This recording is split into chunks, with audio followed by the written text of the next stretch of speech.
¿Cómo estás, Búho? Hola, ¿cómo estás, Jime? Un saludo a Diego también, que estamos online ahora. Sí. Y bueno, el viernes estamos de nuevo, perdón. Muchas gracias, muchas gracias. Bueno, para hablar, bueno, como siempre con el Búho, hablamos de educación, nos trae toda la actualidad, pero bueno, en esta ocasión para recordar algo histórico que se va a estar celebrando, bueno, celebrando, no recordando, conmemorando el día de mañana, ¿no? Así es, bueno, recién como decía la cortina, cada tanto nos ponemos serios en todas las cosas y este es un tema para charlar en serio, que es justamente el próximo aniversario de la Noche de los Lápices, una otra página negra en la historia de nuestro país, que está muy vinculada con la educación y con los derechos humanos y con los derechos de los estudiantes secundarios. Eh, y bueno, la idea era un poco charlar en torno a este nuevo aniversario que, como decís, se cumple mañana, el 16 de septiembre, de aquel hecho que sucedió en 1976, poder recordar un poco cómo fue el contexto donde surgió y a partir de ahí ir charlando un poquito más sobre el derecho de los estudiantes secundarios, sobre el tema del boleto educativo y sobre otras situaciones similares alrededor del mundo. Búho, contanos un poquito en cuanto, ¿sabés si se va, si en alguna provincia, bueno, sobre todo allá de donde sos oriundo, em, se va a hacer alguna conmemoración o algo? ¿Vos me estás escuchando bien? Sí, ¿no? Porque yo te escucho con eco, pero Yo también te escucho con eco, pero no sé qué será. ¿Será el Meet? bueno, estamos bien igual. A ver, yo igual te escucho bien, sí, sí. Bueno, Che, perfecto. sí, a ver, esta es una fecha que en todos lados es muy sentida para nuestros jóvenes, para el movimiento estudiantil. Siempre el 16 de septiembre es una oportunidad para conmemorar, como vos decías, ¿no? A aquellos 10 estudiantes que fueron secuestrados, torturados y 6 de ellos forman parte de los desaparecidos de nuestra historia. Y a su vez también es una fecha que el movimiento estudiantil aprovecha para poner sobre la mesa reivindicaciones y reclamos del día de hoy, actuales, ¿no? Y sí, sí, en todo el país se hacen cositas para recordarlo, de parte no solo de estudiantes secundarios que están agrupados en movimiento estudiantil secundarista, sino también de parte del movimiento estudiantil universitario, la Federación Universitaria Argentina, las distintas federaciones regionales de cada una de las universidades tienen esta fecha como uno de los puntos más fuertes, digamos, de recordar, ¿no? De poner una fecha de la historia sobre la mesa y en torno a eso aprovechar para viajar un poquito en el tiempo, hablar de esa lucha y entender cuál es el legado que dejó esta lucha y cuál es el mensaje que deja hacia el futuro para todas las generaciones jóvenes. Hubo algo que comentábamos antes de, bueno, de elegir este tema, la noche de los lápices, y vos también nos dijiste que estaría bueno también hacer como un repaso. Vos decías viajar en el tiempo, yo te propongo como también viajar a otros países y que nos cuentes un poco si en otros lugares también se dieron hechos similares, otras situaciones y demás, también para que la gente que está escuchando conozca un poco también la lucha estudiantil que se dio no solamente acá, sino también en otros países. Sí, a ver, siempre los estudiantes secundarios están caracterizados por esta efervescencia, rebeldía eh, y rechazo a cualquier tipo de imposición autoritaria, de norma impuesta por un gobierno autoritario.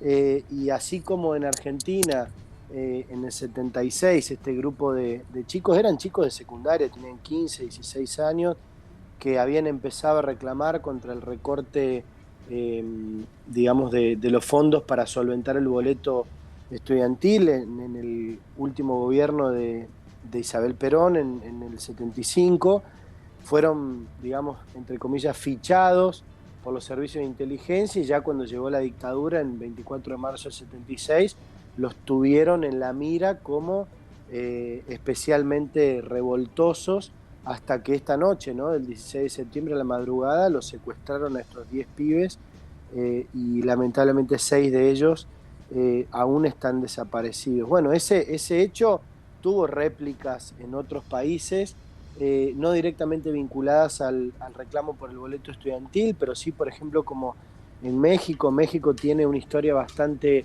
fuerte de lucha estudiantil, y en el 68, casi unos 10 años antes de este momento, hubo una fuerte revuelta estudiantil que ocuparon la plaza de Tlatelolco, que es una ciudad de México, y estos estudiantes que estaban ocupando esa plaza, haciendo un reclamo grande, fueron rodeados por el ejército y literalmente masacrados, acribillados ahí en esa plaza. Este hecho se lo conoce como la matanza de Tlatelolco, y tuvo lamentablemente casi 50 años después otro hecho que puso a México en el centro de la preocupación mundial en torno a derechos humanos y juventud, con lo que fue la famosa masacre de Ayotzinapa, en donde 43 estudiantes fueron secuestrados y desaparecidos. Se dice que por un cuerpo parapolicial o paramilitar. Ustedes saben todas las implicancias que hay entre el narcotráfico, y el crimen organizado allá en México. Bueno, este hecho fue terrible, fue muy reciente, no fue en un marco de dictadura, sino en plena democracia, y 43 pibes y pibas estudiantes fueron secuestrados y desaparecidos. Y también en Perú, un poquito más cerca, en el 92, ¿se acuerdan que en Perú en los 90 estuvo signado por la fuerte presencia de organizaciones paramilitares, Sendero Luminoso, y organizaciones similares que utilizaban la violencia justamente para hacer actos de terrorismo? Lo que se conoce como la masacre de la Cantuta fue el secuestro y desaparición también de 9 estudiantes y un docente que estaban haciendo reclamos por las condiciones que tenían en su universidad, y haciendo reclamos al gobierno para mejorarlo. Y así como pasó en Argentina, bueno, ha pasado en otros lados. Estudiantes secundarios objeto de las políticas represivas del gobierno, que lamentablemente nos dejan estas tristes historias, bueno, que van componiendo la larga historia de nuestra humanidad, ¿no? Con estos hechos que realmente estremecen. Hugo, pensaba en esto que vos hablabas, volviendo a lo que fue acá en Argentina, ¿no? Este hecho de la Noche de los Lápices, que empieza un poco en el año 75, el golpe se da en el 76, el 24 de marzo, y sin conocer en detalle la historia, digo, muy por arriba, de haber leído algunos artículos, algunas cuestiones que tenían que ver con esto, pero sin ser un especialista, se da que tal vez en el inconsciente colectivo de la gente está como que fue un hecho que sucedió un día, que los estudiantes estaban reclamando, bla, bla, bla, bla. Pero hubo todo un trabajo de inteligencia como de un año para llegar a estos estudiantes y a estos alumnos, ¿no? ¿Fue un poco así el recorrido histórico? Totalmente. Acá das en la tecla, porque esto no fue una cuestión de que fue un arrebato, un rapto de locura y que pasó de un día para el otro. Como vos bien decís, cuando estos chicos estaban agrupados en la UES, la Unión de Estudiantes Secundarios, ¿no? Pertenecían a distintos colegios y venían reclamando, hacían marchas, hacían sentadas, hacían concentraciones en la ciudad de La Plata, reclamando contra el tema este del boleto. Y el batallón 601, que era el batallón del ejército que está ahí ubicado en La Plata, los tenía identificados como potenciales subversivos.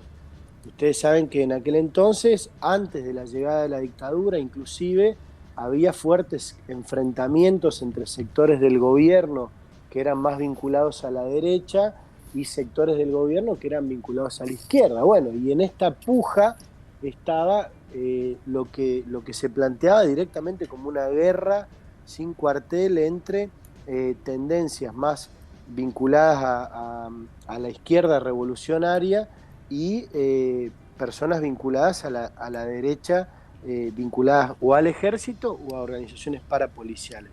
Y este estudio que fue haciendo el Batallón 601 los identificó, estudiaba dónde estaban cursando, si formaban parte de alguna organización política, si hacían asambleas, bueno, lo fue estudiando. Y el 15 de septiembre del 76 ocurrió otro evento de reclamo de estos estudiantes que salieron a la calle, estaban poniendo el grito y la alerta sobre este ataque, digamos, a lo que ellos consideran un derecho, y durante esa madrugada siguiente, entre la 1 y las 5 de la mañana, lo fueron a buscar uno por uno a sus casas, entraron con armas, amenazaron a sus padres, los subieron a camiones celulares y se los llevaron secuestrados. Y como decíamos, ¿no? De estos 10 pibes que secuestraron, 6 de ellos están aún desaparecidos, que son Claudia de Hacha, María Claudia Ciocchini, María Claudia Falcone. María Claudia Falcone es bastante recordada porque fue una de las protagonistas de la película de La Noche de los Lápices, y los otros 3 son Francisco López Muntaner, Daniel Racero y Horacio Ungaro. Y otro de los que protagonizaron esta película, que es muy, muy interesante de ver, y para quien esté escuchando y tenga ganas de conocer más, está muy buena para verla, fue Pablo Díaz, que fue uno de los 4 sobrevivientes, y que justamente Pablo Díaz pudo dar su testimonio en el juicio de las juntas militares 10 años después de este hecho, en 1986. Formó parte de quienes testificaron contra los militares en el juicio de las juntas, aportando datos importantísimos para justamente conformar el juzgamiento de la cúpula militar en nuestro país, hecho sin precedentes a nivel histórico mundial. Y bueno, también Pablo Díaz es muy recordado por su participación tanto en este hecho como en haber escrito el guión de la película y darle cuerpo a esta historia de no ficción para que todo el mundo la pueda conocer, ¿no? ¿No? Sí, y también el testimonio Hugo de Pablo, que se da en este juicio a las juntas, mostró algo que hasta ese momento también estaba como desconocido, que incluyó todo lo que sucedió en esos años de dictadura. Digo, muchas cosas que no se sabían se conocieron en ese juicio a las juntas, y esto de la Noche de los Lápices también fue otro hecho que empezó a tomar relevancia a partir de este testimonio y a partir del juicio a la Junta. Y claro, porque esto destapó, ¿no?, un poco todo el oscurantismo que había durante la época de la dictadura, del 76 al 83, el manejo que tuvieron los militares con absoluta impunidad, y todo eso estaba bajo un manto oculto, ¿no? Y el juicio de las juntas permitió que todos estos testimonios fueran destapando la olla, fueran arrojando luz sobre una parte de la historia que estaba silenciada, y encontrar elementos de peso para poder juzgar a los militares. Pablo Díaz contó ahí cómo ellos se escuchaban en un centro de detención, si no me equivoco estaban en el Pozo de Banfield, los fueron trasladando a distintos lugares y ellos se iban comunicando porque se dieron cuenta que había, los techos estaban comunicados y iban gritando por ahí, y ahí se fueron dando cuenta que todos estaban secuestrados en el mismo lugar, y cómo este testimonio tan impactante muestra que de a poco iban callándose esas voces, ¿no? Y hablando, el tipo en la celda no encontraba respuesta, no encontraba eco, y lamentablemente cuando él después lo liberan, Pablo Díaz es pasado a disposición del Poder Ejecutivo Nacional en el 81. Esto significa que sale de la clandestinidad, sale de estar secuestrado de manera ilegal y pasa a ser, entre comillas, blanqueado dentro de la lista de detenidos del Poder Ejecutivo, y luego recupera su libertad. Y bueno, yo me imagino que todo ese momento de tormento, de terror que habrá vivido, fue condensado en esta exposición del juicio de las juntas. Esto puede escucharse, están los testimonios, están los videos, está buenísimo si la gente le llama la atención este tema. No solo ver la película, que es una pieza documental muy interesante, sino también ver el video original de Pablo Díaz dando su testimonio en el juicio de las juntas, y cómo esto realmente te pone la piel de gallina de comprender la magnitud del terror que fueron capaces de imprimir los responsables de la última dictadura en Argentina. Hubo una última por mi parte. ¿Crees que este tema y la explicación de todo lo que sucedió se está abordando correctamente en los colegios? ¿Es algo que vos sentís como que debería darle un poco más de lugar y repaso?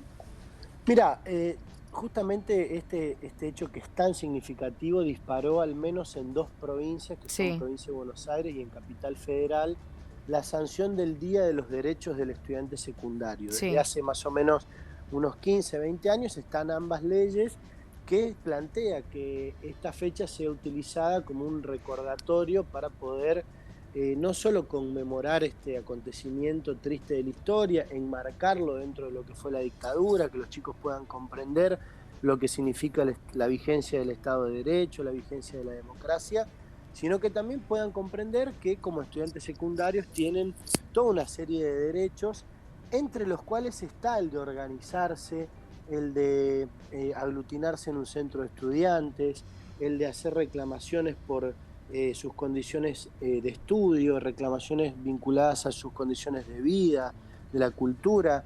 Y yo estoy seguro que esto es un tema de debate actualmente en las escuelas y que esta fecha se utiliza, como decíamos al principio, ¿no? Para que el movimiento estudiantil, desde conmemorar el pasado, pueda proyectar el presente y el futuro, ¿no? Ujú. Y creo también que este hecho dio la oportunidad para que el movimiento estudiantil en distintos momentos históricos pueda recuperar esta bandera, resignificarla y darle nuevo impulso a esta lucha.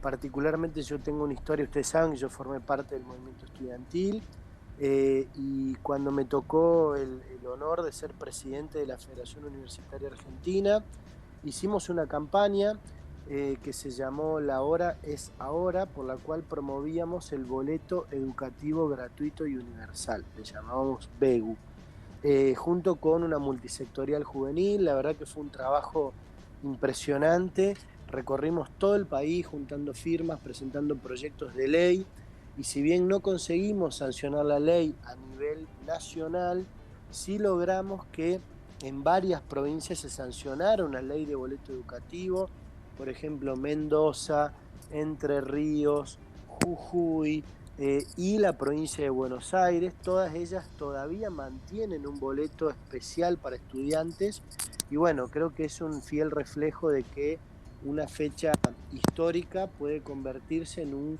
combustible para la lucha del presente mirando hacia el futuro, ¿no? Ujú.